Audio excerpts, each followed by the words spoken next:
ಗಂಜಿಮಠ ಗ್ರಾಮ ಪಂಚಾಯತ್ ವ್ಯಾಪ್ತಿಯ ಮಳಲಿ ಮೊಗರು ಸೈಟ್ನಲ್ಲಿ ರಸ್ತೆ ಬದಿಯ ಒಣ ಹುಲ್ಲಿಗೆ ಬೆಂಕಿ ತಗುಲಿದ ಘಟನೆ ಮಂಗಳವಾರ ಮಧ್ಯಾಹ್ನ ನಡೆದಿದೆ. ಬೆಂಕಿ ಗುಡ್ಡ ಪ್ರದೇಶಕ್ಕೆ ವ್ಯಾಪಿಸಿದ್ದು, ಒಣ ಹುಲ್ಲು ಮತ್ತು ಗಾಳಿ ಬೆಂಕಿ ತೀವ್ರವಾಗಿ ವ್ಯಾಪಿಸಲು ಕಾರಣವಾಗಿದೆ. ಪರಿಣಾಮವಾಗಿ ಲಕ್ಷಾಂತರ ರೂಪಾಯಿ ನಷ್ಟ ಸಂಭವಿಸಿರುವ ಸಾಧ್ಯತೆ ಇದೆ ಎಂದು ಸ್ಥಳೀಯರು ಮಾಹಿತಿ ನೀಡಿದ್ದಾರೆ.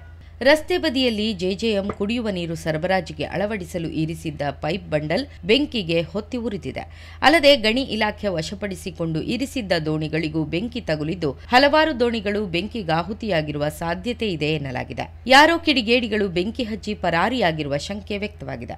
ಸ್ಥಳೀಯರು ಬೆಂಕಿಯನ್ನು ಆರಿಸಲು ಮುಂದಾಗಿದ್ರು.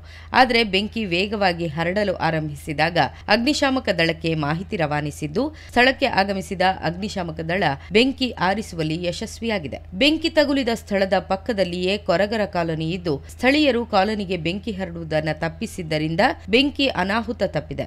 ನಷ್ಟದ ನಿಖರ ಮೌಲ್ಯ ಇನ್ನೂ ತಿಳಿದು ಬರಬೇಕಿದೆ.